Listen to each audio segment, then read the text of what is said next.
Olá, meus amigos, minhas amigas. É uma satisfação rever todos vocês que nos acompanham semanalmente com esse nosso trabalho voltado para trazer algumas considerações, algumas reflexões sobre a obra Palavras de Vida Eterna. Hoje nós teremos como tema Confiemos Servindo. Está no capítulo de número 106.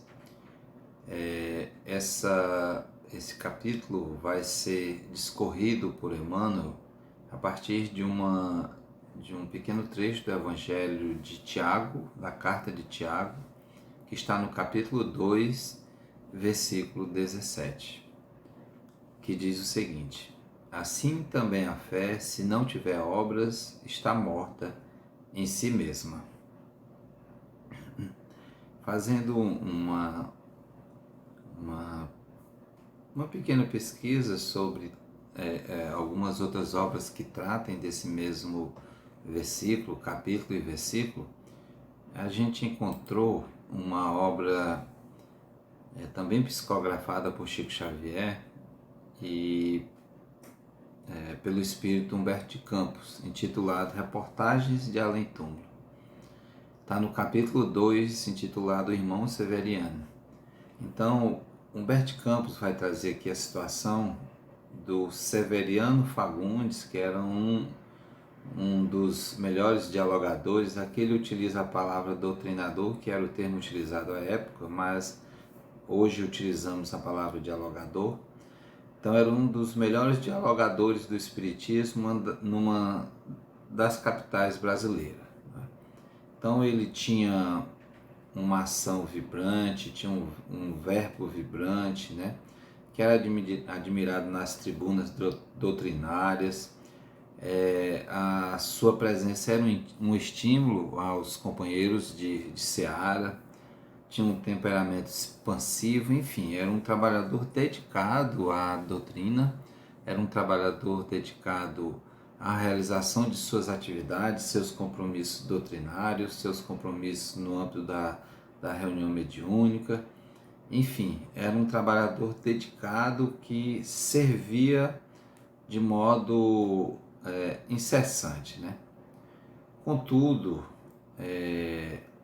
esse nosso irmão aqui citado, o irmão Severiano,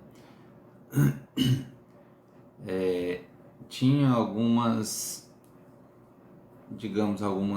deficiências morais, vamos falar. Será que isso ocorre conosco, né, dessas deficiências morais? Bom, não vamos nos aprofundar nesse sentido, para não trazer embaraço para nós mesmos. Entretanto, né, esse poderoso dialogador, além de profundamente arbitrário em seu modo de agir, era uma pessoa muito rude, muito dura, parecia com prazer também em certas irregularidades da vida.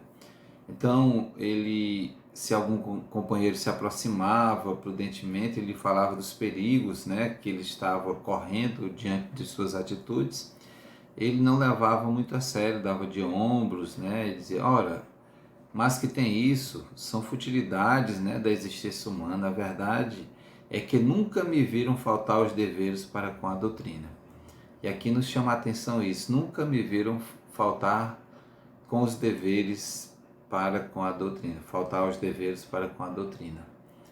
Então, a gente precisa estar muito atento para o fato de que servir é fundamental, que a gente esteja sempre disposto a estar ali a postos no sentido de ser um servidor da doutrina, de espargir os ensinamentos dessa doutrina que tanto amamos, mas precisamos ter um cuidado muito claro, né? Algo muito evidente, que faz parte de nós, e é sempre falado isso: nosso primeiro compromisso, nossa primeira responsabilidade, nosso primeiro dever enquanto espíritos encarnados está no contexto familiar.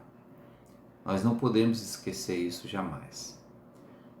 Nós temos o dever, a obrigação de servir ao Cristo, primeiro cuidando de nós mesmos, servindo a nós mesmos no sentido de nos prepararmos da maneira mais correta e agirmos de modo cordato, responsável para com os componentes familiares, para com aqueles que nos rodeiam, que fazem parte do nosso contexto familiar. Então, esse é um dever que nós não podemos esquecer jamais. Por que se está falando disso? Porque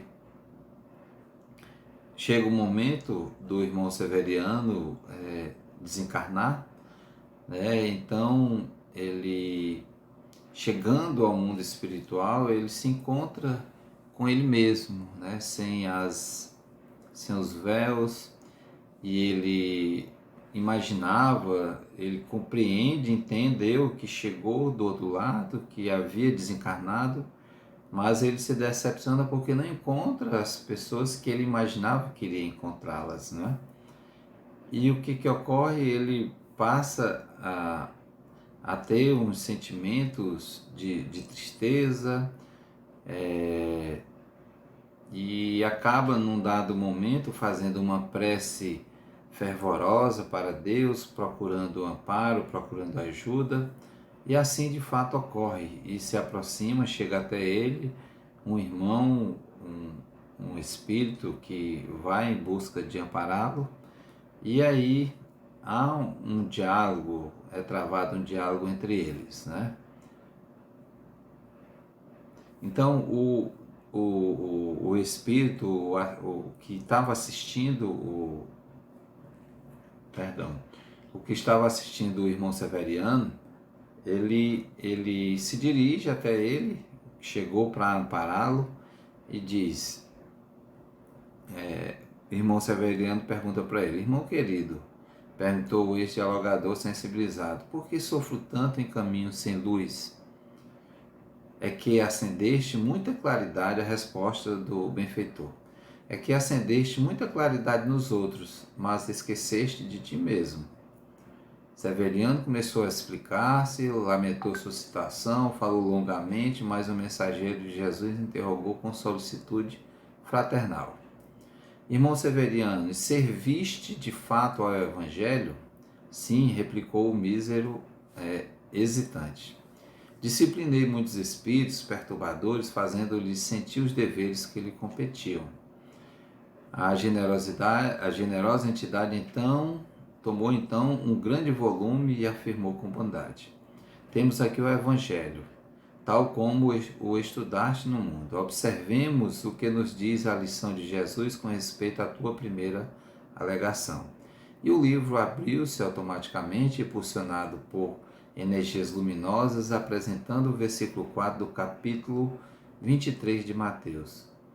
Pois atam fardos pesados e difíceis de suportar e os põem aos ombros dos homens. Eles, porém, nem com o dedo querem movê-los.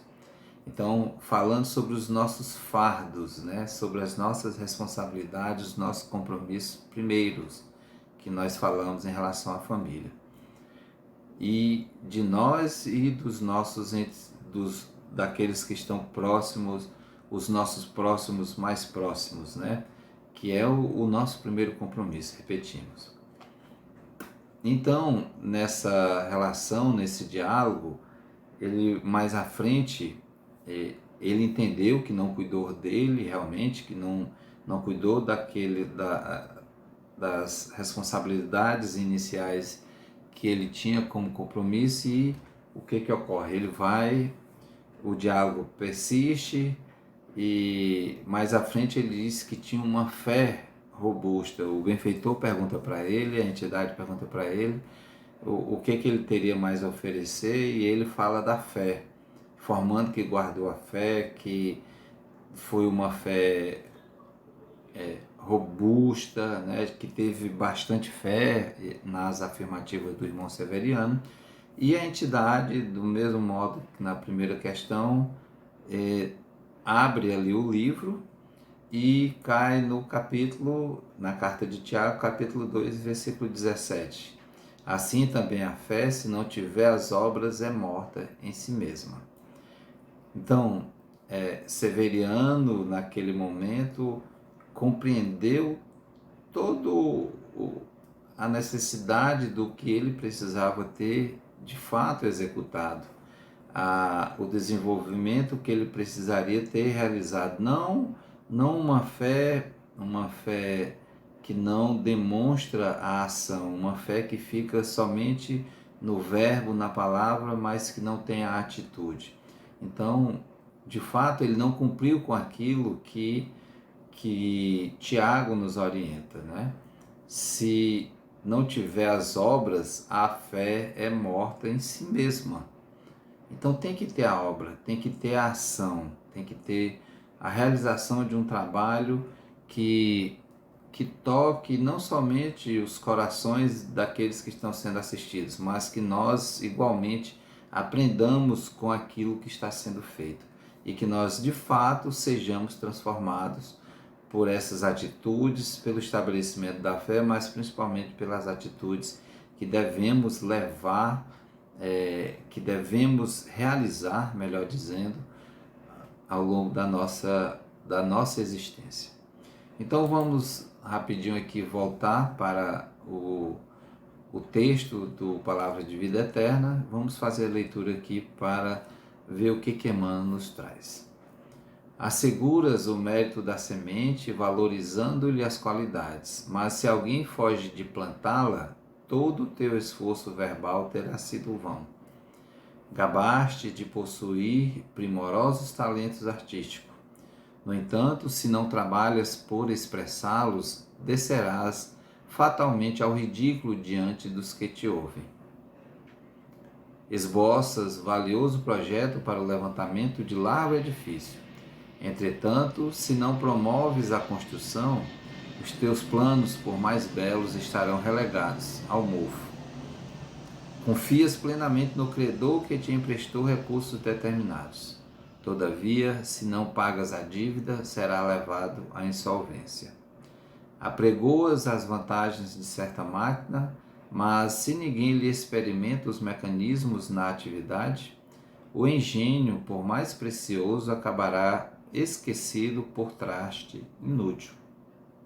Assim também nos assuntos da alma. Em verdade, reverenciamos a providência divina, depositamos em Cristo a nossa esperança, admiramos a virtude e acreditamos na força do bem.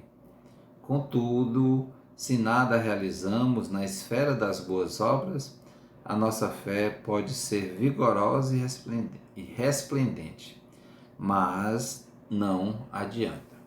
Então, se a fé ela não está munida, seguida de uma ação prática, de uma ação no bem, em que você possa, de fato, ter sido útil a alguém, a um irmão seu de caminhada, então essa fé, ela se perde pelo caminho, ela não tem uma ação concreta, né? Então, pensemos nisso, que a gente possa trazer essa lição e essa experiência citada por Humberto de Campos, para que nós, trabalhadores espíritas, possamos estar atentos a essas questões de que, de fato, é importante o trabalho e a dedicação na seara espírita, no trabalho que devemos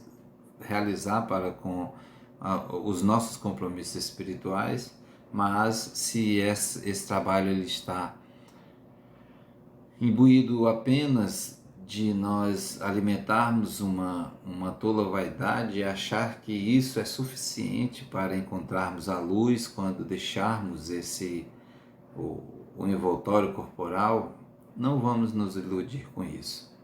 Cuidemos dos nossos entes queridos, dos nossos familiares, cuidemos de nós mesmos, não só do corpo físico, mas e especialmente do nosso espírito.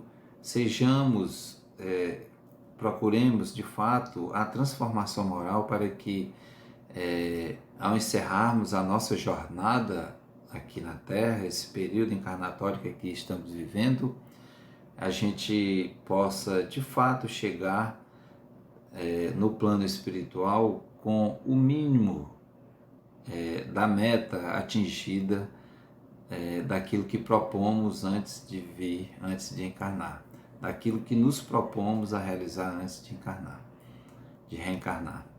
Então, meus amigos, minhas amigas, um grande abraço a todos, reflitamos sobre essas orientações e que Deus nos abençoe. E até o nosso próximo encontro.